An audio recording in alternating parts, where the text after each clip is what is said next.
بسم اللہ الرحمن الرحیم۔ تا کے کسرے کے ساتھ، میم کے کسرے کے ساتھ، بکسرتین ترمذی، تا اور میم دونوں کے ضمے کے ساتھ ترمذی، تا کے فتح کے ساتھ میم کا کسرہ ترمذی، تینوں کی اجازت ہے۔ یہ دریائے جیہون کے کنارے پر ایک گاؤں ہے، یہاں کی حضرت رہنے والے ہیں۔ ترمذی، ترمذی، ترمذی، ترمذی، ترمذی، ترمذی۔ دریا جیہون کے قریب ہی اور دریا کے پیچھے جتنے لوگ رہنے والے ہیں جو علماء، اس وجہ سے ان کو علماء ما وراء النہر کہتے ہیں، علماء ما وراء النہر۔ جیہون یہاں یہ ہے کہ یہ گاؤں ہے، اور ابو عیسیٰ ان کی کنیت ہے، محمد نام ہے، والد کا نام ہے عیسیٰ، اور دادا کا نام ہے یہ کہ سورہ۔ 209 میں حضرت کی پیدائش ہے، 209 میں، اور 279 کے اندر ان کی وفات ہے، امام ترمذی رحمۃ اللہ علیہ کی۔ یہ جہاں بھی آپ کے سامنے آئے گا کہ حدثنا قتیبۃ بن سعید، قتیبہ ان کے اساتذہ میں، جہاں پر حدثنا اسحاق بن موسیٰ الانصاری، اسحاق بن موسیٰ انصاری ہے۔ اسی طریقہ پر اللہ آپ کا بھلا کرے، یہ کہ حدثنا حناد و قتیبۃ و محمود بن غیلان، یہ تینوں ان کے اساتذہ ہے۔ تو حدثنا کا جو فاعل آئے گا وہ حضرت کے اساتذہ میں سے ہوں گے اور حضرت ہی کا استاد ہوگا۔ امام ترمذی رحمۃ اللہ علیہ کی یہ جو کتاب ہے یہ جامع ہے، اور جامع کی تعریف بخاری میں آپ کے سامنے صبح کو گزر گئی ہے کہ جامع ان کتابوں کو کہتے ہیں کہ جن میں 8 قسم کی یہ کی چیزیں ہوں۔ جامع الترمذی بھی اس کا نام ہے، مشہور یہی ہے، اور سنن الترمذی بھی اس کا نام ہے، سنن الترمذی۔ ایک سنن کی تعریف تو وہ ہے الکتب التی دونت علی ترتیب الکتب الفقہیۃ، جو کتابیں مدون ہوں فقہی ترتیب کے مطابق، وہ سنن کہلاتی ہے کتاب الطہارت سے، یہ کہ جو شروع ہوں۔ میں نے اغراض مصنفین کی آپ کو بتا دی ہے، آپ کو یاد ہوگا کہ امام مسلم رحمۃ اللہ علیہ وہ اپنی کتاب کو شروع کرتا ہے کتاب الایمان، چونکہ ایمان مقدمے کے بعد ایمان اساسی چیز ہے، اور بخاری وہ بدء الوحی سے شروع کرتا ہے کہ ایمان وہ معتبر ہوگا جو وحی کے مطابق ہو۔ اور باقی حضرات یہ ہے کہ ترمذی ہے، نسائی ہے، ابو داؤد ہے، یہ سارے کے سارے حضرات کہتے ہیں ہم نے کتابیں لکھی ہے مومنین کے لیے اور مسلمانوں کے لیے، اس لیے ایمان اور اسلام سے ہمیں بحث نہیں کرنی ہے، لہذا ہم اعمال سے اور عبادات سے بحث کریں گے۔ عبادات میں سب سے زیادہ نماز ہے، نماز کے لیے طہارت شرط ہے، اس لیے امام ترمذی نے بھی طہارت سے شروع کی، امام نسائی نے بھی طہارت سے شروع کی، ابو داؤد نے بھی اپنی کتاب طہارت سے شروع کی۔ امام مالک اوقات صلوات سے شروع کرتا ہے کہ طہارت اس وقت ضروری ہے جب نماز کا وقت داخل ہو جائے، عام حالات میں طہارت اس وقت کوئی ضروری نہیں، یہاں پر طہارت ضروری ہے جب نماز کا وقت۔ اور ابن ماجہ رحمۃ اللہ علیہ نے آپ سے عرض کیا، مناقب صحابہ اور اتباع نبی سے شروع کیا، اشارہ کر دیا یہ دین ہم تک صحابہ کے ذریعے سے پہنچا ہے۔ یہ مصنفین کے اغراض آپ کو بتایا۔ حضرت کی کتاب کا ایک نام تو یہ ہے کہ جامع الترمذی ہے، سمجھ شریف میں ہے کہ نہیں، جامع الترمذی۔ دوسرا میں نے عرض کیا کہ سنن الترمذی بھی اس کو کہتے ہیں، سنن یہ فقہی ترتیب کے مطابق بھی ہے، سمجھ شریف میں ہے کہ نہیں۔ دوسرا یہ کہ سنن کا معنی معمولات ہے، سنن الترمذی یعنی سنن النبی صلی اللہ علیہ وسلم للترمذی، امام ترمذی کی تصنیف ہے، اس ملابست کی وجہ سے امام ترمذی کی طرف نسبت ہوگی۔ ترمذی کی سننیں نہیں ہوتے ہیں، سنن النبی صلی اللہ علیہ وسلم، جیسے کہ اس کتاب کے آخر میں ایک رسالہ ہے شمائل الترمذی، امام ترمذی کے شمائل اور اخلاق اور عادات، امام ترمذی کے اخلاق اور عادات کو ہمیں کیا کرنا ہے، تو شمائل النبی صلی اللہ علیہ وسلم وہ نبی کے شمائل ہے، لیکن للترمذی امام ترمذی کی تصنیف ہے، اس وجہ سے امام ترمذی کی طرف نسبت۔ یہاں بھی سنن الترمذی کا معنی ہوگا سنن النبی صلی اللہ علیہ وسلم، معمولات النبی۔ سنت اور حدیث دونوں میں فرق میں نے آج آپ کو بتایا، دونوں میں اجتماعی مادہ ہے، یاد ہے کہ نہیں ہے؟ دونوں میں اجتماعی مادہ، یعنی تین عموم خصوص میں وجہ نے تین مادہ، اجتماعی مادہ، حدیث بھی ہو سنت بھی ہو، صرف حدیث سے صحیح ہو لیکن سنت نہ ہو، احادیث منسوخہ، صرف سنت ہو عمل ہو، جیسے کہ آپ سے عرض کر دیا کہ صحابہ کے یہ ہے کہ اقوال اور افعال کو علیکم بسنتی و سنت الخلفاء الراشدین، خلفاء الراشدین کے اعمال کو ان کو بھی سنن کہا گیا ہے، ان پر بھی سنت کا ہے۔ یہ تین مادہ آج آپ سے عرض۔ اس کا دوسرا نام ہے سنن الترمذی، مشہور جامع الترمذی، جامع ہے، جامع چونکہ 8 چیزیں اس میں، سنن الترمذی۔ تیسرا نام ہے اس کا الجامع المعلل، اس کا تیسرا نام ہے الجامع المعلل، وہ جامع جس میں احادیث کی بیان کردہ علتیں ہوں، وہ جامع کہ جس کے اندر احادیث کی علتیں بیان شدہ ہو، الجامع المعلل۔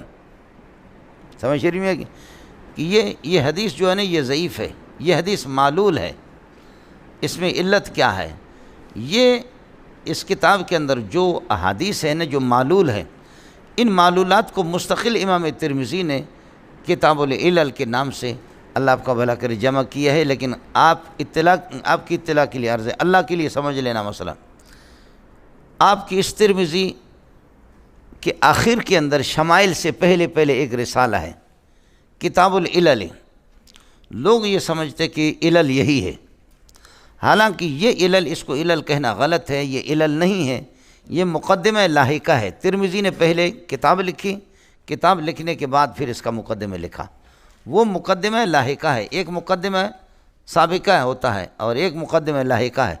کتاب لکھنے کے بعد مقدمہ اس کا لکھا، وہ چند صفحات کی ہے جو 2-3 دن میں ہم لوگ اس کو پڑھتے ہیں، کتاب ختم کرنے کے بعد، شمائل سے پہلے اس کو کتاب العلل کہہ رہے ہیں۔ وہ کتاب العلل نہیں ہے، بلکہ وہ مقدمہ لاحقہ لجامع ترمذی شریف کے مقدمہ لاحقہ۔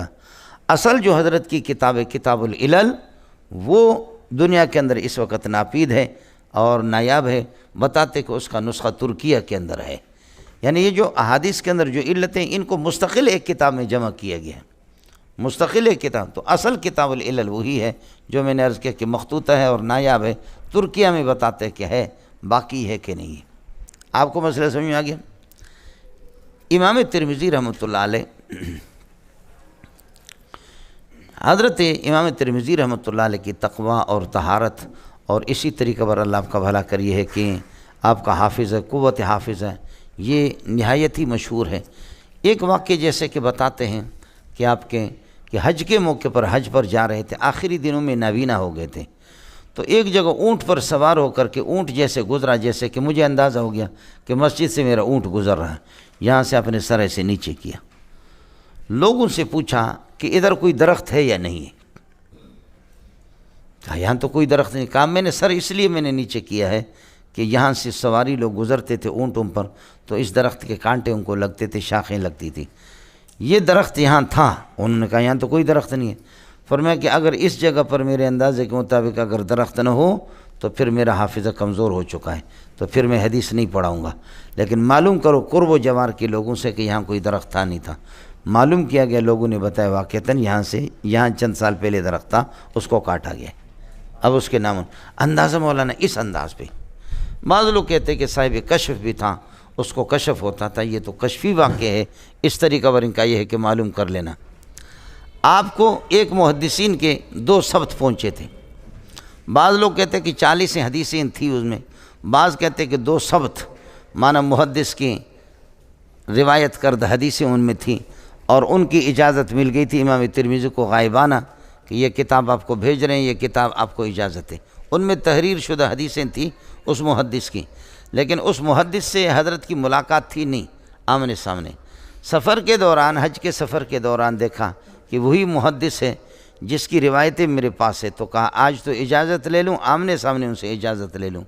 تو حضرت کے پاس گئے اور ان سے کہا، امام ترمذی جب گھر سے نکلا تھا تو کچھ کاپیاں اپنے تھیلی میں ڈالی تھیں، اور انہوں نے یہ سمجھا کہ یہ وہ کاپیاں ہیں اور یہ وہ کتابیں ہیں جن میں اس محدث کی روایت کردہ حدیثیں، جبکہ غلط فہمی سے اس نے جلدی میں دوسری کاپیاں اٹھائی تھیں۔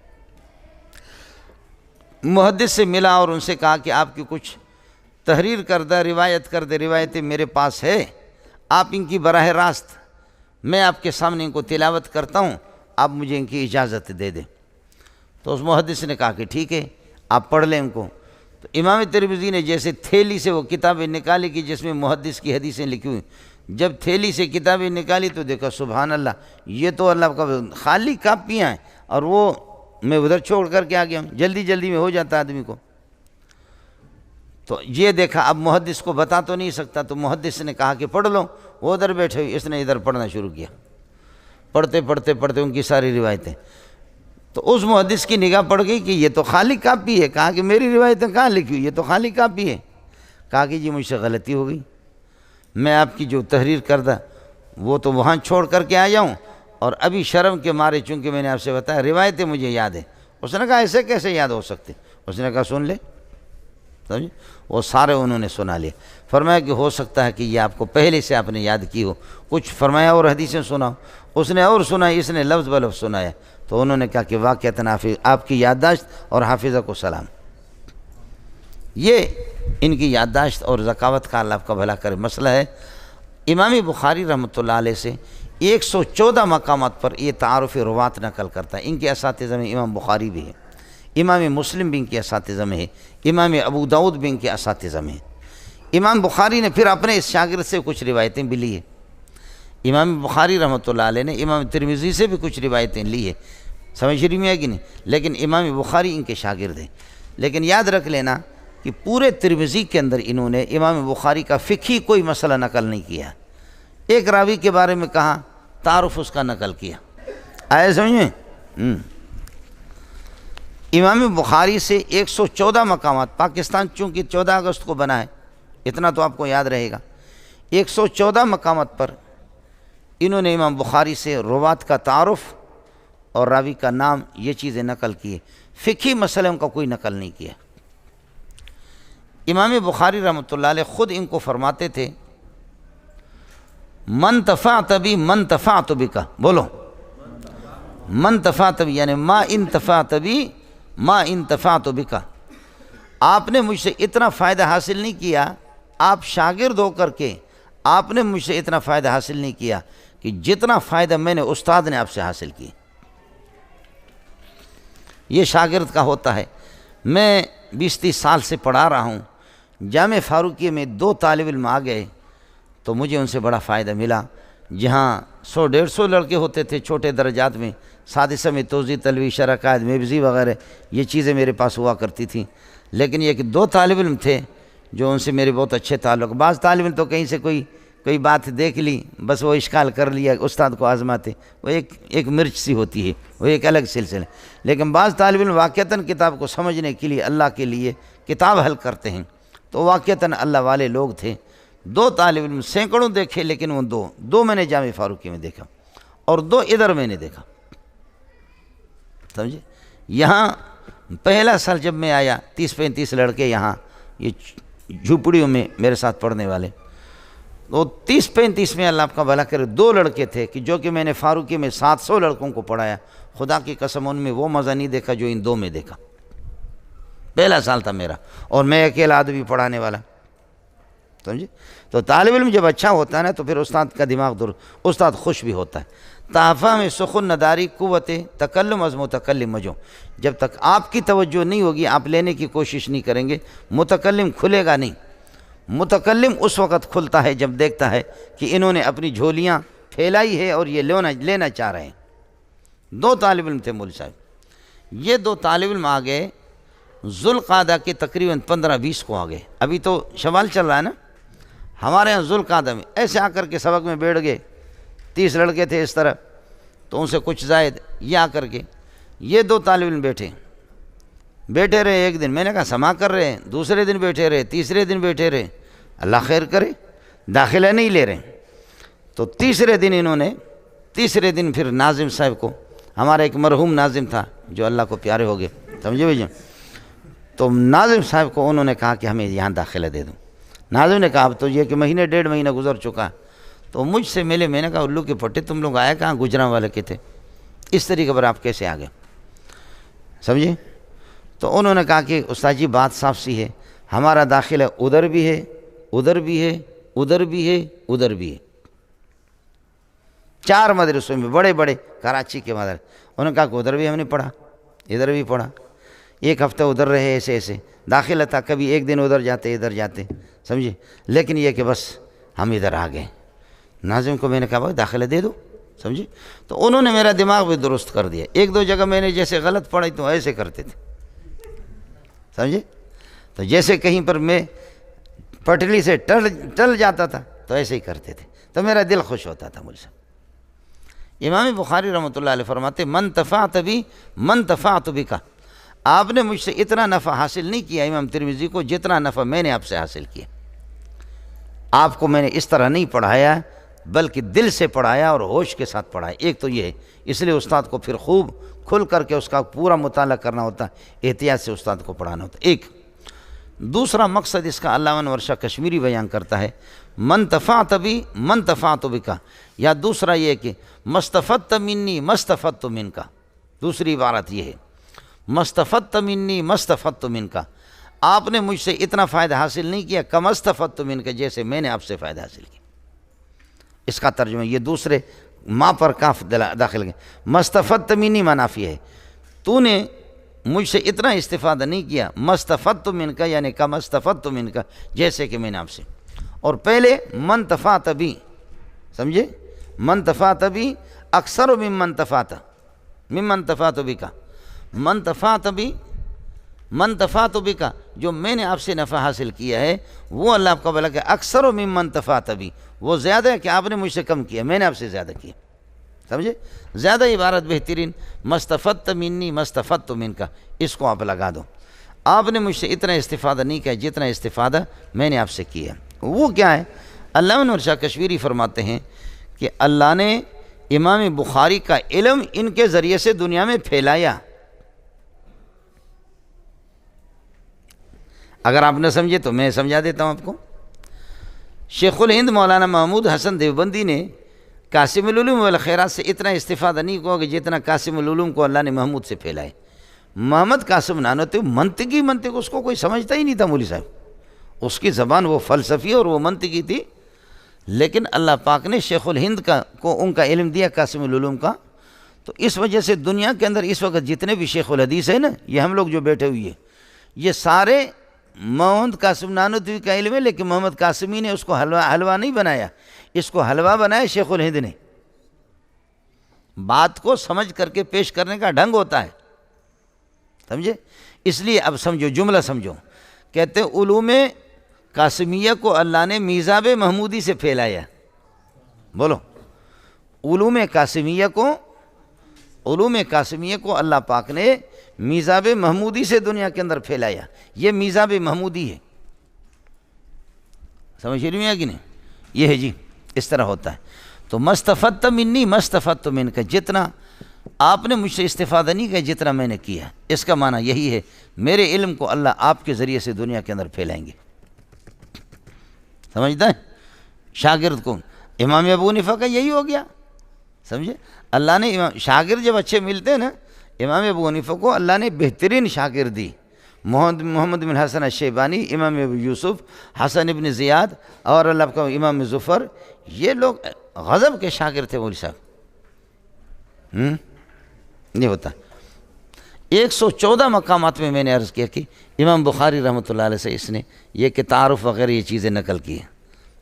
اڑے کچھ پہلے پڑھا. اس کے بعد سمجھو مولانا، یہاں تک ہو گیا. یہاں چھوٹی سی بات ہے کہ امام ترمذی رحمۃ اللہ علیہ کی کنیت قال ابو عیسیٰ اس کتاب میں آئے گا. کسی حدیث کے حکم کو بیان کرتا ہے، کبھی کسی راوی کا تعارف کرتا ہے تو قال ابو عیسیٰ کہتا ہے. تو عیسیٰ کا تو کوئی باب نہیں ہے، اس کا نام ہے محمد ابن عیسیٰ، سمجھے. اور ابن موسیٰ الصورہ الترمذی، جیسے کہ آپ کو بتا دیں وہ لکھا ہوا. ابو عیسیٰ یہ کیوں کنیت؟ ابو عیسیٰ کیسے؟ تو یہ وہم ہوتا ہے کہ عیسیٰ کا باپ، عیسیٰ تو بغیر باپ کے پیدا ہوا. اس نبی کا احترام کرتے ہوئے جو بغیر باپ کے پیدا ہو گیا، وَأُمُّهُ ابن مریم، اس کی ماں ابن، آپ کو تو ابن مریم کہتے ہیں، سمجھے بھائی جان. تو آپ ابو عیسیٰ کیسے بن گئے؟ اس کنیت سے منع کیا گیا. جواب یہ ہے مولانا کہ ممانعت ہے تحریم کے لیے نہیں ہے، ممانعت تنزیہ کے لیے، کراہیت تنزیہ اور اجازت ہے. الکراہیت تنزیہیت لا تنافی الجواز، وہ جواز کے منافی نہیں ہے۔ ایک دوسرا جواب یہ ہے کہ ممانعت تھی پھر اس کی اجازت ہے، اب اجازت ہے۔ بعض روایت میں ممانعت بھی ہے لیکن اجازت مل گئی، جیسے کہ یثرب پہلے مدینہ کو کہتے تھے، بعد میں پھر ممانعت آ گئی۔ یہاں یہ ہے کہ پہلے ممانعت تھی، ابھی اجازت مل گئی۔ تیسرا یہ ہے کہ ابو عیسیٰ آپ نے اپنی کنیت مقرر نہیں کہ لوگ بتاتے ہیں اس کو، لوگوں نے، اس میں حضرت کا کیا قصور ہے؟ سمجھتا ہے؟ اب اس کے بعد مسئلہ ہے امام ترمذی رحمۃ اللہ علیہ کی جامع الترمذی، سنن الترمذی، الجامع المعلل، 3 نام میں نے آپ کو بتا دی۔ اس کتاب کی خصوصیت یعنی المیزات التی یمتاز بها الترمذی، جن سے جامع الترمذی ممتاز ہے باقی کتابوں سے، ان کی خصوصیات کیا ہے؟ پہلی خصوصیت مولانا، پہلی خصوصیت یہ ہے انہ جامع، کہ یہ جامع ہے، اور جامع وہ کتابیں ہوتی ہے کہ جن کے اندر 8 مضامین ہو، سیر و آداب و تفسیر و عقائد، فتن و اشراط و احکام و مناقب، جو بخاری میں آپ کے سامنے گزر چکا۔ ایک دوسرا یہ ہے کہ حسن و ترتیب ہے، یہ احسن و ترتیب من الکتب الاخرى، باقی کتابوں کے مقابلے اس کی ترتیب بڑی عمدہ ہے۔ تیسرا ہے بخاری کے اندر جس طرح باقی کتابوں میں مکررات تکرار سے روایتیں ہوتی ہیں، یہ اس میں عدم التکرار، تکرار اس میں نہیں ہے، تکرار اس میں کم ہے، سمجھتا ہے؟ چوتھا یہ ہے کہ بیان المذاہب الفقہیہ، مذاہب فقہیہ کا بیان حضرت فرماتے ہیں۔ چنانچہ ہندوستان کے اندر مسئلہ یہی تھا کہ جو ترمذی پڑھاتے تھے وہی شیخ الحدیث ہوتا تھا، ترمذی پڑھانے کے بعد پھر بخاری پڑھاتے تھے۔ جس طرح اس عمدہ ترتیب اس کی اور فقہاء کے مستدلات کو، مذاہب کو بیان کرنے کے بعد جس انداز میں یہ بیان کرتا بخاری نہیں کرتا، اس لیے کہتے ہیں من کان فی بیتہ ھذا الکتاب فکانما نبی یتکلم فی بیتہ، جس کے گھر میں ترمذی رکھی ہوئے تو سمجھو ایک نبی اس کے گھر میں موجود ہے۔ من کان فی بیتہ ھذا الکتاب فکانما نبی یتکلم فی بیتہ، گویا کہ ایک نبی اس کے گھر میں گفتگو کر رہا۔ تو چوتھی بات میں نے آپ سے عرض کر دیا عدم التکرار، نہیں، بیان المذاہب الفقہیہ، مذاہب فقہیہ کا بیان ہے۔ اب سمجھ لیں 24 مجتہدین کا یہ نام لے گا، 24 مجتہدین پورے سال کے در، کبھی یہ کہ شافعی، ایک میں امام مالک، احمد بن حنبل، اس طریقے پر سفیان ثوری، سفیان ابن عیینہ، سمجھے، اہل کوفہ، فلان فلان فلان، ہو گیا ملنگو؟ 24 مجتہدین کا یہ نام لیتا ہے، ہر مسئلے میں یہ نقل کرتا ہے یہ فلان فلان امام کا مذہب ہے۔ ان کے ہاں کوئی بھی ایسی حدیث نہیں ہے جو کسی کے ہاں معمول بھی نہ ہو، پوری کتاب میں کوئی ایسی، صرف 2 حدیثیں ہیں، وہاں پہنچ کر کے انشاءاللہ ہم آپ سے عرض کریں گے۔ پوری کتاب میں کوئی حدیث ایسی نہیں ہے کہ جس پر عمل نہ ہو امت کا، ہر حدیث پر کسی نہ کسی کا امام ہے، عمل ہے، کسی پر حنفیہ کا، کسی پر شافعیہ کا، کسی کے مالکیہ کا، کسی کے حنابلہ کا، کسی اور امام کا۔ تو کوئی حدیث متروک العمل نہیں ہے، صرف 2 حدیثیں متروک العمل ہے، انشاءاللہ اس پر ہماری بحث ہوگی جب ہم وہاں پہنچیں گے۔ حنفیہ کو اللہ جزا خیر دے، حنفیہ نے ان 2 حدیثوں کو بھی ترک نہیں کیا ہے، حنفیہ ان پر بھی عمل کرتے۔ چوتھی بات میں نے عرض کیا کہ بیان المذاہب مذاہب الفقہا، فقہا چونکہ 24 ہے تو مذاہب اربع آپ نہیں کہہ سکتے، 24 کو انہوں نے بیان کر دیا۔ آیا مسئلہ سے؟ 5ویں بات یہ ہے مولانا، 5ویں خصوصیت بیان حکم الحدیث، بیان حکم الحدیث، ھذا حدیث حسن، ھذا حدیث صحیح، ھذا حدیث غریب۔ کوئی بھی محدث آپ کی سیاست میں سے اس طرح کسی حدیث کے حکم کو بیان نہیں کرتا، سمجھ شریف میں ہے کہ نہیں؟ یبین احکام الحدیث، حدیث کے محدثین میں یعنی حدیثی لحاظ سے اس کے حکم کو بیان کرتا ہے، یہ حسن درجے کا ہے، یہ صحیح درجے کا ہے، یہ غریب ہے، یہ کیا ہے، یہ حسن، صحیح، غریب، یہ ساری 2-3 سال پہلے گزر چکے ہیں آپ کے سامنے۔ تو احکام محدثین کے ہاں جو ان کے احکام مراتب ہوتے ہیں اس کو یہ بیان کرتے ہیں، سمجھ شریف میں ہے کہ؟ 6ٹھی بات یہ ہے تخریج الاحادیث التي لم يخرجها المحدثون الاخرون، تخریج الاحادیث التي لم يخرجها المحدثون الاخرون، ان احادیث کی تخریج کرتا ہے کہ جن کو اللہ آپ کا بھلا کرے باقی محدثین نقل نہیں کرتے، اس قسم کی احادیث کی بھی تخریج کرتا ہے، باقی محدثین ان کی تخریج نہیں کرتے۔ اس طرح بہت سے آپ کے سامنے آئے گا۔ ساتواں مسئلہ ہے مولانا، ساتواں مسئلہ ہے ایک دو حدیثیں باب کے اندر نقل کرتا ہے، باقی اس باب سے متعلق ان کی دانست میں جتنی بھی روایتیں ہوتی ہیں اس باب سے متعلق، جیسے وضو ہے، بغیر وضو کی نماز درست نہیں ہے، سمجھے، وضو کی فضیلت ہے، تو اس کے متعلق جتنی بھی روایتیں ان کی طرف اشارہ کرتا ہے۔ وفی الباب عن فلان عن فلان عن فلان عن فلان، سمجھ رہی میں، وفی الباب عن فلان عن فلان، بس وہ اشارہ کر رہا، اس صحابی سے بھی روایت ہے، اس سے روایت کو نقل نہیں کرتا، بس کہتا ہے کہ اس سلسلے میں ترجمۃ الباب جو آپ کے سامنے گزرا ہے اس میں فلانے صحابی سے روایت ہے، فلانے سے ہے، فلانے سے۔ اللہ کے لیے کچھ پہلے پڑھا مولانا، وفی الباب عن فلان سے اشارہ کرتا ہے، اس لیے اس وفی الباب عن فلان پر لوگوں نے مستقل کتابیں لکھی ہیں۔ حافظ بن حجر کی کتاب ہے، اللہ آپ کا بھلا کریے، کہ اللباب فی مستخرجہ الامام فی الباب، بولو اللباب فی مستخرج الامام فی الباب، لباب کے نام سے بہت سی کتابیں، خیال کر لینا۔ اللباب فی الکتاب قدوری کی شرح ہے، اللباب فی الانساب سمعانی کی ہے، سمجھ رہی ہے کہ نہیں، اور اللباب فی الجمع بین السنت والکتاب امام منبجی کی ہے، وہ الگ ہے۔ اللباب فی علوم الکتاب 20 جلدوں میں ابن عادل حنبلی کی ہے، میں اس کا نام آپ کو بتا رہا ہوں، اللباب فی مستخرج الامام فی الباب۔ اس کی وجہ ہے کہ یہ کتاب نایاب ہے، بہت کم ہے، اس کو اٹھا کر کے ہمارے کراچی کے ایک بہت مولوی نے نام لکھا، اس کا نام کر دیا کاف شین فا نون کاف الف اور با، اپنی طرف نسبت کر دی کہ یہ میں نے اس طرح کمال کر دیا۔ علامہ مبارک پوری رحمۃ اللہ علیہ نے بھی حافظ سے چوری کی اور انہوں نے بھی چوری کر دی۔ اس طرح اکابرین بھی دوسروں کی چیزیں اپنی طرف بھی نسبت کرتے ہیں۔ اصل کتاب حضرت اقدس حافظ صاحب کی ہے، اللباب فی مستخرج، اور لباب کے نام سے میں نے آپ کو بہت سی کتابیں بتائیں، سمجھے۔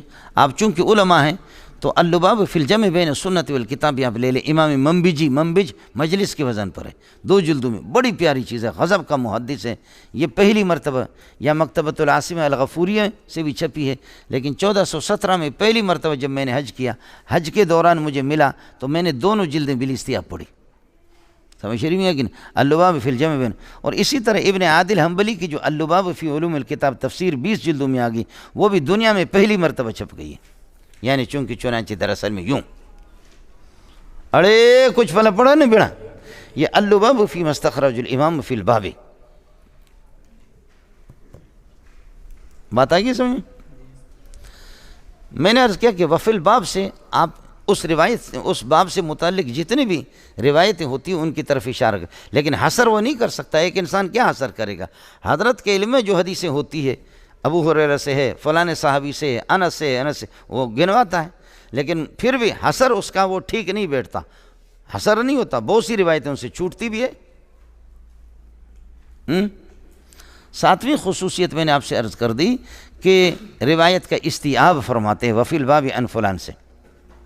8ویں بات مولانا سمجھو، 8واں مسئلہ یہ ہے کہ ما یتعلق بالباب من الحدیث، حدیث کا جو حصہ باب کے ساتھ تعلق رکھتا ہے اس کو ذکر کرتا ہے، اس طرح بھی ہوتا ہے، سمجھ رہی ہے کہ نہیں۔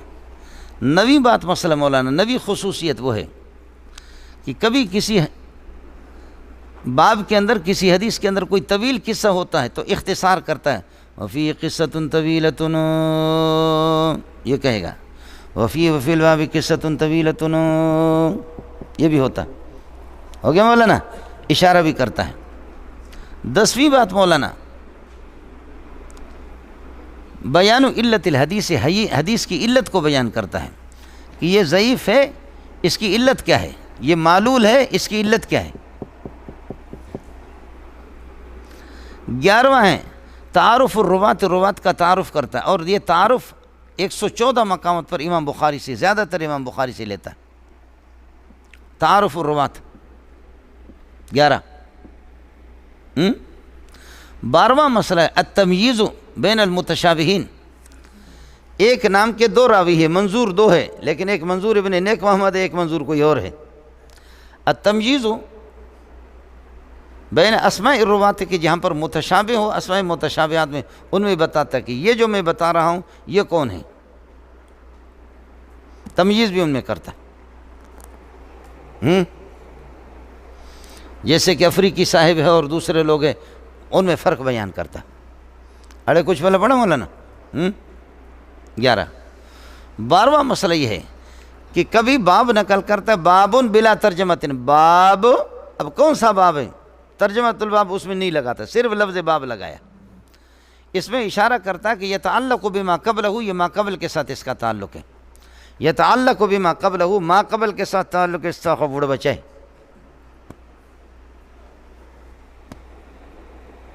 سمجھ رہی ہے کہ نہیں؟ یہاں کوئی ترجمۃ الباب نہیں ہے، بس باب لگایا تو گویا کہ کأنہ تتمۃ لما قبلہ، یہ ما قبل کے لیے تتمہ ہے، یتعلق بما قبلہ، ما قبل کے ساتھ تعلق ہے۔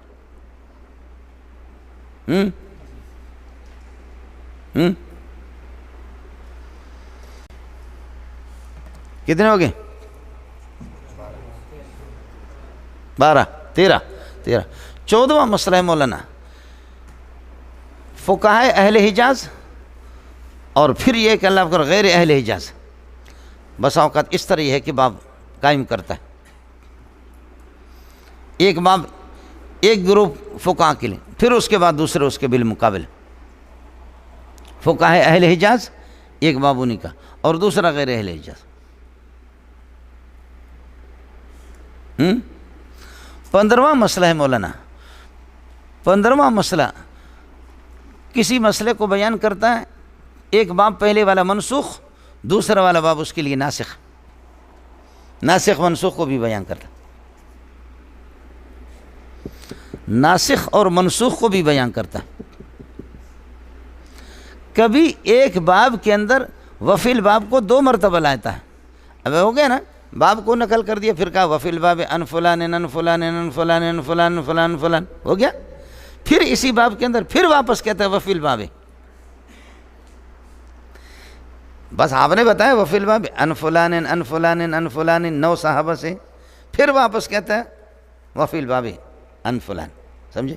وہ بتاتا کہ جو حدیث صراحتاً مذکور ہے یہ اس کی تائید اور بھی نقل کر رہا۔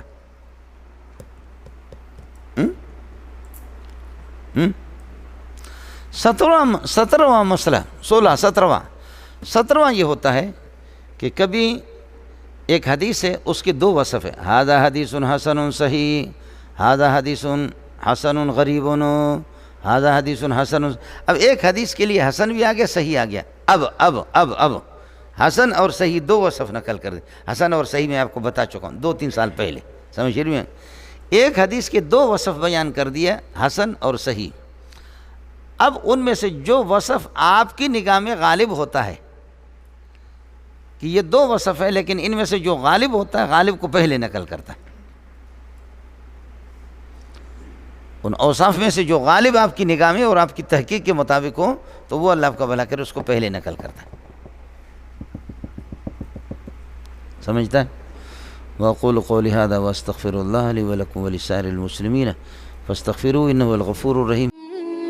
مزید ویڈیوز کے لیے آپ ہمارے فیس بک پیج کو لائک کریں